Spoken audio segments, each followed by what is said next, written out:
Okay, this video is going to talk about how to animate torches in your wall, on your walls basically. So you can see right here, there is a torch animating on the wall there, and then you go through the wall and there's a torch there.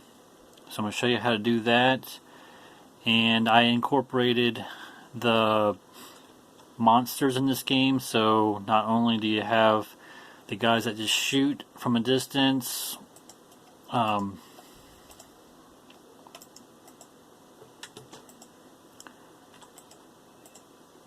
also have the monsters coming at you. See, they're in the background coming after you.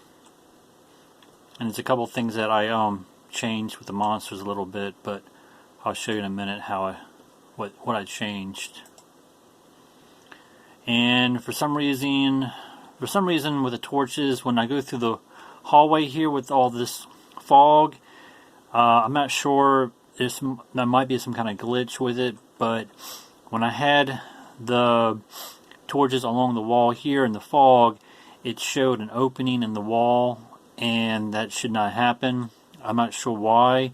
It's not really the fog's issue. I think it's the hallway. It has something to do with moving to the next room, where I have that image of a transparency, where you hit that transparency and you go through the next room.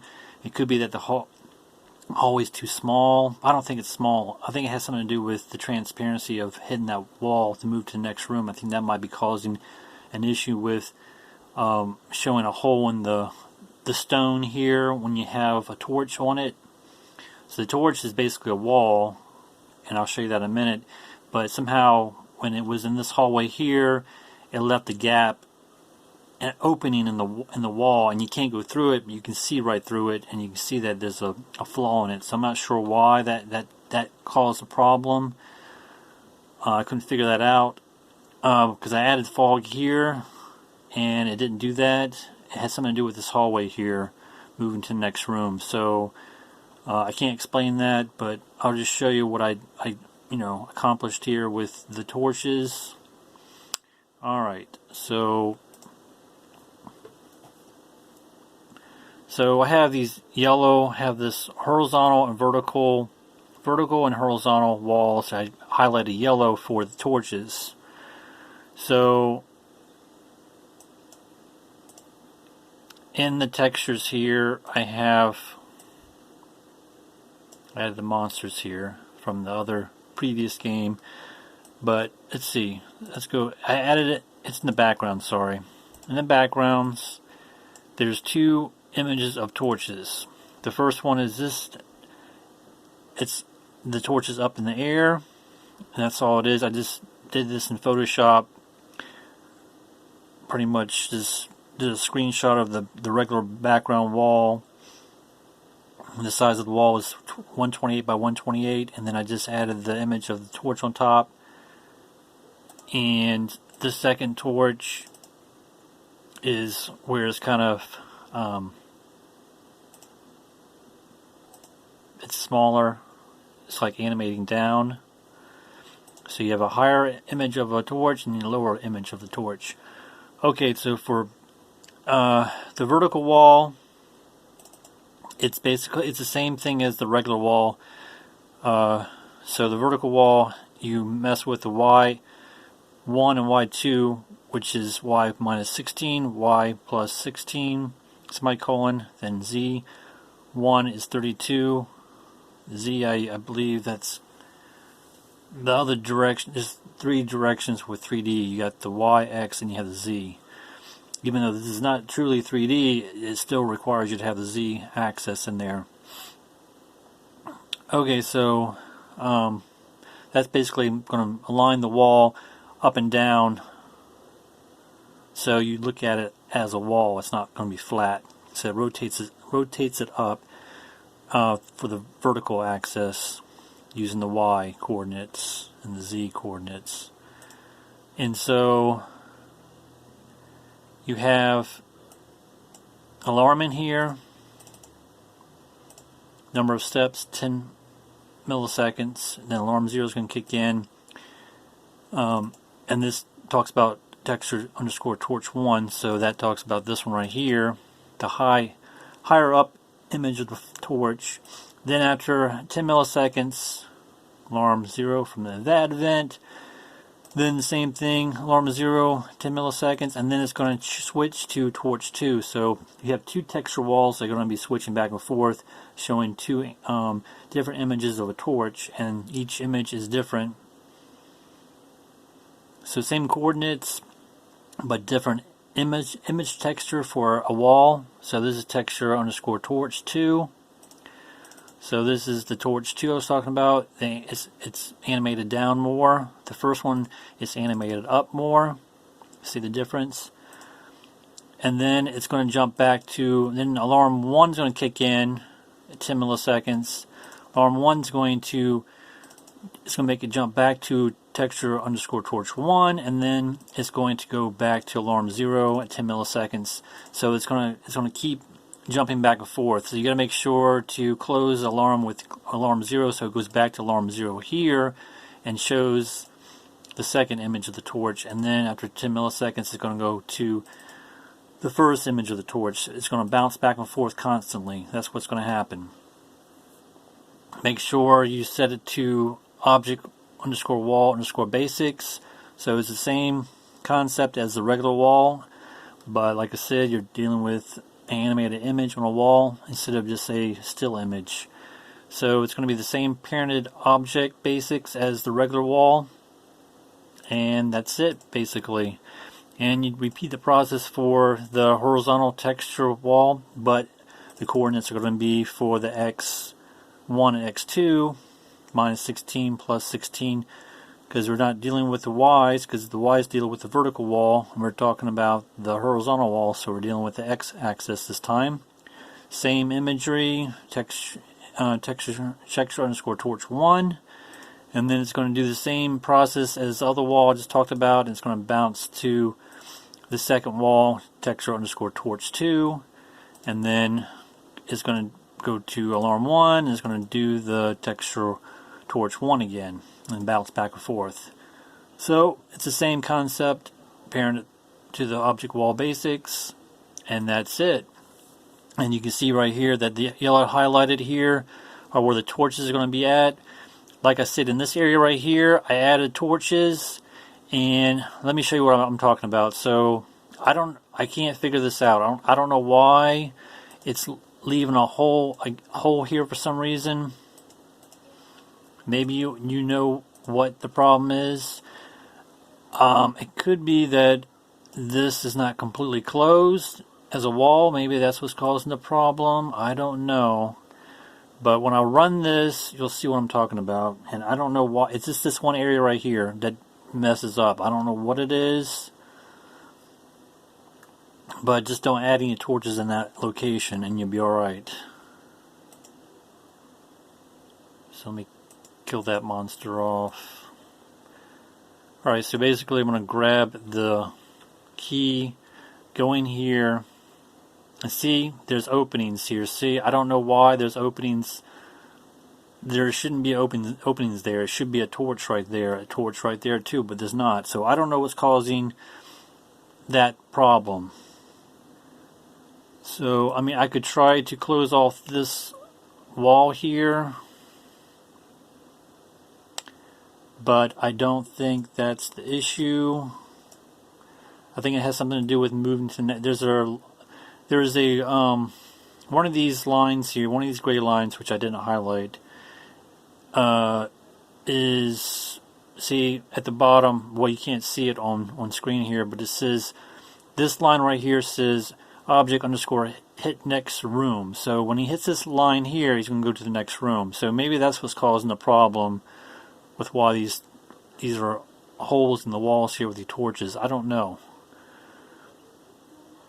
I could take that out, but I still don't think that's the problem.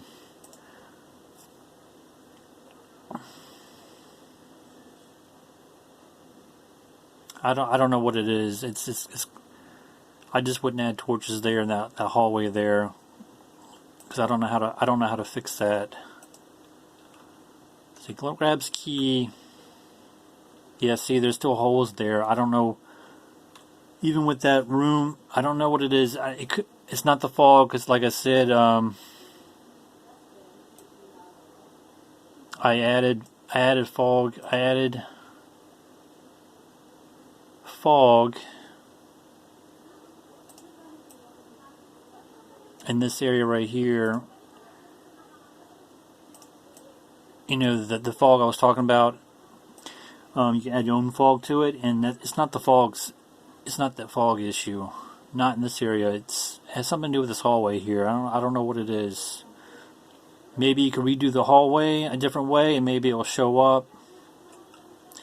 See, there's fog there, but it shows the torch, but see how the fog's kind of weird. You can see it kind of blocked off there, so I wouldn't add the fog there. Of course, I would more or less put it in a hallway area where you don't see any flaws in the fog, because it's just basically walls that are, you know, transparent. That's all it is, with a different color. So I wouldn't add fog there because it doesn't look right. But if you add it in the hallway there, in between a narrow area, it looks more realistic.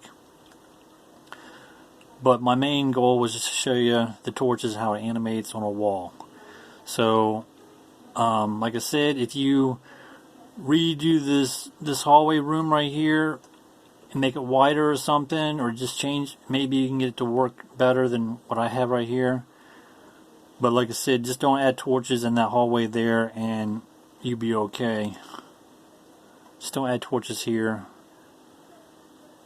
Maybe I can figure it out in the next video. I'm not sure. But thanks for watching. Oh, I'm sorry. One more thing. I forgot to mention.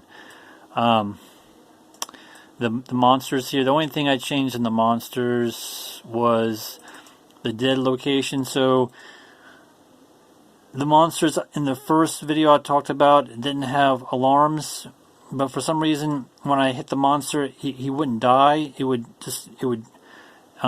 So make sure in the monsters you have a bunch of images. I got image 0 to image 9, because that's how many monsters it takes for him to die. So what I mean by that is, in the die sequence here, it takes up to 9 images until he dies. So if you only have one of these images here,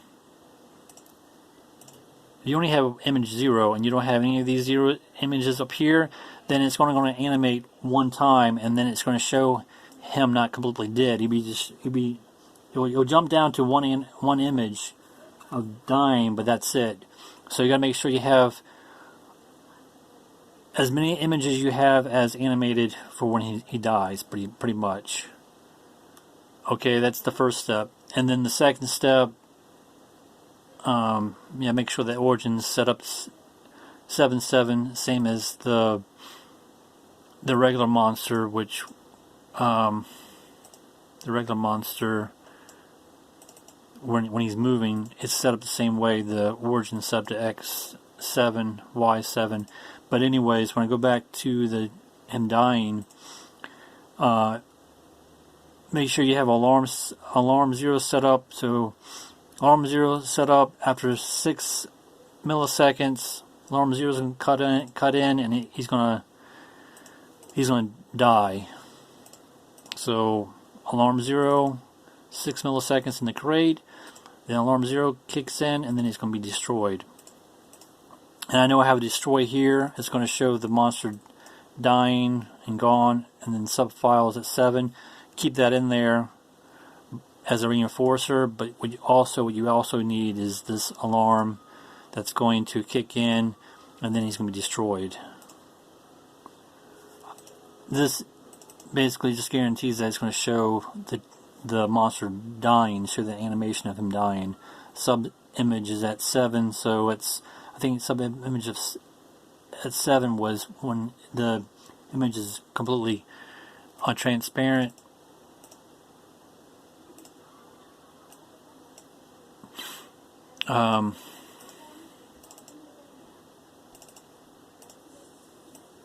Yeah, 7's going to be down here where it's transparent, because he's completely dead. So it just reassures that it's going to do the animation, I guess. And then animation until it shows 7, and then it's going to be invisible, and he's dead completely. And that was it. So just add the alarm in there in the crate. 6 milliseconds, alarm 0 is going to kick in, and then 6 milliseconds, alarm 0, and then he's going to be destroyed. So it's going to show all the animation of him destroying, and he's going to be dead after that.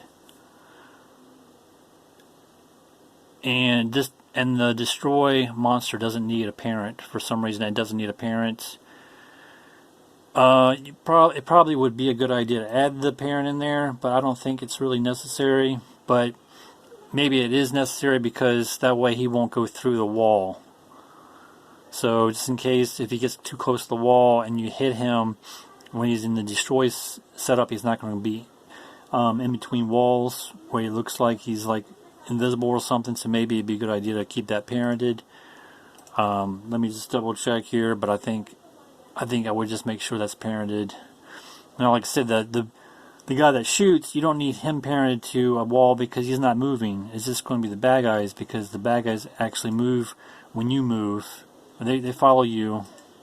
Yeah, so it wouldn't hurt to make sure that's parented to the wall. Just in case if you destroy him with a shotgun,